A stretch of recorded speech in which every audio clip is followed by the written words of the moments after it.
कमल जी, आपके चैनल के सारे दर्शकों को मेरा नमस्कार। ये जो आपने आज जो प्रश्न किया कि आज जो जजमेंट मुंबई हाई कोर्ट का आया है, जिसमें कि आपको याद होगा सीरियल बॉम्ब ब्लास्ट 2006 में मुंबई के अंदर जो लोकल ट्रेन्स के अंदर डिफरेंट जगहों पे मुंबई में जो बॉम्ब ब्लास्ट हुए थे, उस बॉम्ब ब्लास्ट में कुल 12 आरोपी थे और 12 आरोपी को स्पेशल जज मकोका के तहत 12 आरोपी में से एक को छोड़ा गया और 4 को मौत की सज़ा और जो अन्य जो बचे हुए 7 थे उनको आजीवन कारावास की सज़ा स्पेशल जज मुंबई की अदालत ने दिया था। मैं आपको बताऊं और आपके दर्शकों को मैं बताना चाहता हूं कि जब जिला अदालत ने फैसला दिया तो जिला अदालत ने जो मुलजिम थे उनके इकबालिया बयान को तवज्जो देते हुए और साथ ही साथ जो उनकी इकबालिया बयान के अलावा जो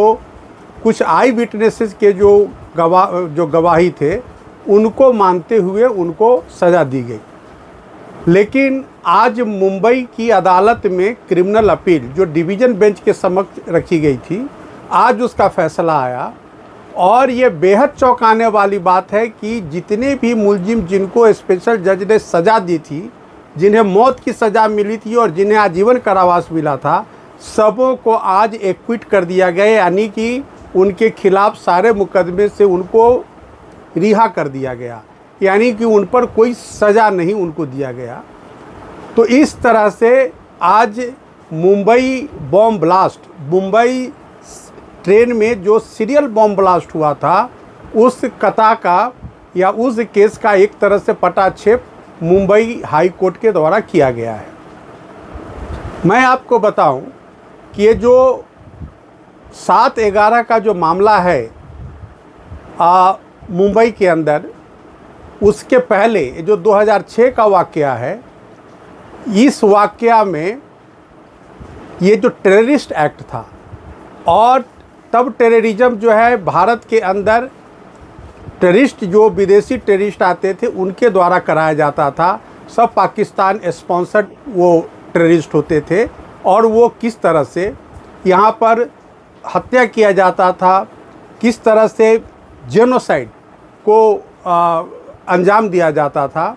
तो जो सीरियल बॉम्ब ब्लास्ट ट्रेन के अंदर में हुआ मुंबई के अंदर, उसमें 189 लोगों का डेथ हुआ और 400 से ऊपर तकरीबन 450 लोग इंजर्ड हुए। तो इतने बड़े तादाद में उस हिंसा को अंजाम दिया गया था और उसमें जो मुलजिम पकड़े गए थे वो सभी उस केस में इन्वॉल्व थे और उनके खिलाफ साक्ष्य था। लेकिन साक्ष्य जुटाने में जो इन्वेस्टिगेशन की गई, इन्वेस्टिगेशन इतना लचीला था, इतना उसमें लूप होल्स थे, इतना उसमें कैजुअल अप्रोच अपनाया गया इन्वेस्टिगेशन एजेंसी के द्वारा कि आज मुंबई की हाई कोर्ट ने उन साक्ष्यों को मानने से इनकार कर दिया और मुंबई हाई कोर्ट ने बहुत ही तीखा आलोचना किया है इन्वेस्टिगेशन और प्रोसिक्यूशन के केस का, यह कहते हुए कि जो केस से रिलेटेड साक्ष्य नहीं थे उनको भी साक्ष्य के रूप में प्रस्तुत किया गया, यानी कि अनरिलेटेड एविडेंस को इस सीरियल बॉम्ब ब्लास्ट मुंबई के ट्रेन के अंदर जो साक्ष्य नहीं थे, बाहर से साक्ष्य ले आकर के उसको साबित करने की कोशिश की गई। यानी कि जो प्रोसिक्यूशन था या जो इन्वेस्टिगेशन था वो हर सूरत में इन मुलजिमों को बचाने की कोशिश कर रही थी। इसी वजह से ऐसे कमज़ोर साक्ष्य लाए गए कि आज न कल इन मुलजिमों को रिहा कर दिया जाए। तो जो मंशा इन्वेस्टिगेटिंग एजेंसी की थी फेलियर, या जो मंशा तत्कालीन सरकार की थी इन आरोपियों को बचाने का, अल्टीमेटली उनको अपने सोच में सफलता मिली। नतीजा क्या हुआ कि 189 जिनको जान से हाथ गंवाना पड़ा, जिनको मौत के घाट उतरना पड़ा, ऐसे लोगों को और उनके परिजन को न्याय नहीं मिला, समाज को न्याय नहीं मिला। यह एक बहुत ही अचंभित करने वाला फैसला है माननीय मुंबई उच्च न्यायालय का। मैं आपको एक दूसरी बात बताना चाहता हूँ। अगर आप देखेंगे कि 2006 में महाराष्ट्र के अंदर कांग्रेस की सरकार थी, मुख्यमंत्री कांग्रेस का था, और 2006 में केंद्र में भी सरकार कांग्रेस की थी, यूपीए की सरकार थी, यूपीए 1 की सरकार थी। तो जब यूपीए 1 की सरकार केंद्र में और कांग्रेस की सरकार राज्य में, और बावजूद इसके इतना लचीला इन्वेस्टिगेशन, इतना कमज़ोर इन्वेस्टिगेशन क्यों करवाया गया? मतलब ये था कि जो पॉलिटिकल लीडरशिप थी कांग्रेस की, वो या यूपीए की, वो ये चाहती थी कि हर सूरत में एक समुदाय विशेष के जो मुलजिम हैं उनको किसी तरह से राहत पहुंचाया जाए। उन्हें कतई इस बात की चिंता नहीं थी जो इस देश के 189 नागरिक जो अपना जान गंवा दिए उस सीरियल बम ब्लास्ट में, और 450 के आसपास जो इंजर्ड हुए, जिन्हें जलालत की ज़िंदगी जीने को मजबूर किया गया, ऐसे लोगों के प्रति, ऐसे लोगों के परिवार को न्याय नहीं मिला। और इसका एकमात्र कारण था कि जो वोट बैंक की राजनीति हमारे देश को खोखला कर रहा है, वोट बैंक की राजनीति के तरह से एक वर्ग विशेष को, एक समुदाय विशेष को हम किस तरह से खुश करके रखें,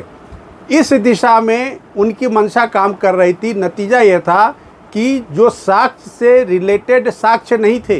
जो केस से रिलेटेड साक्ष्य नहीं थे, ऐसे साक्ष्यों को प्लांट करके और उन मुलजिमों को बचाने की कवायद इन्वेस्टिगेटिंग एजेंसी के माध्यम से या प्रोसिक्यूशन के माध्यम से किया गया। 2015 में इनको कन्विक्ट किया गया, जो 4 को लाइफ मौत की सज़ा दी गई और 7 को लाइफ इम्प्रिजनमेंट। ऐसे तमाम मुलजिमों को आज मुंबई उच्च न्यायालय ने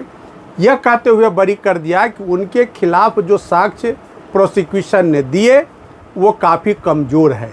उन साक्ष्यों के आधार पर उन्हें सज़ा नहीं दिया जा सकता है। लिहाजा उन्होंने जिला अदालत का या स्पेशल जज का जो जजमेंट था उसको खारिज करते हुए सारे मुलजिमों को बरी कर दिया। तो एक तरह से आप समझें कि पॉलिटिकल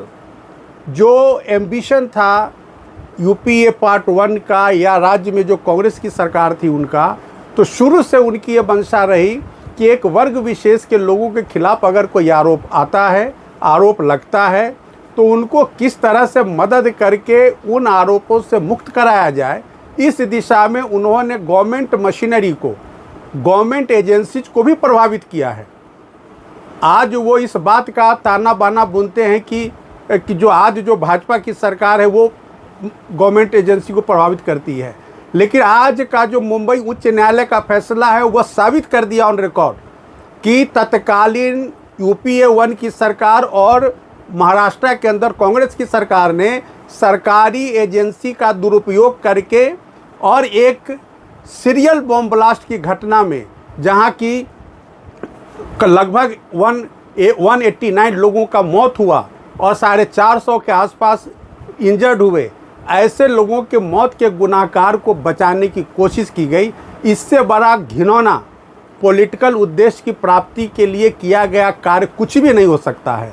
तो इससे यह पता चलता है कि कांग्रेस या उनके जो लीडरान हैं वो भारतीयों के जान के प्रति कितना सेंसिटिव है, वह मुंबई उच्च न्यायालय की इस फैसले से जाहिर हो रहा है, प्रमाणित हो रहा है। इसलिए यह बहुत ही दुखद बात है कि भारतीयों के जान की कोई कीमत सरकार के, तत्कालीन सरकार के समक्ष उसकी कोई कीमत नहीं था, और उन्होंने अपने वोट बैंक को आबाद रखने के लिए एक कमज़ोर इन्वेस्टिगेशन रिपोर्ट फाइल करके प्रोसिक्यूशन को कमज़ोर किया, और उसकी परिणति आज जो मुलजिम थे उनके एक्विटल में तब्दील हुआ है। तो मैं यही कहना चाहता हूं कि ये जजमेंट, मुझको लगता है कि अभी जो महाराष्ट्र की सरकार है इसके खिलाफ ज़रूर माननीय सर्वोच्च न्यायालय में SLP फाइल, अपील फाइल करेगी, और माननीय सर्वोच्च न्यायालय, चूँकि एक बहुत ही बड़ा घटना है ये, इस पर वो विचार करके जो भी यथोचित आदेश होगा वह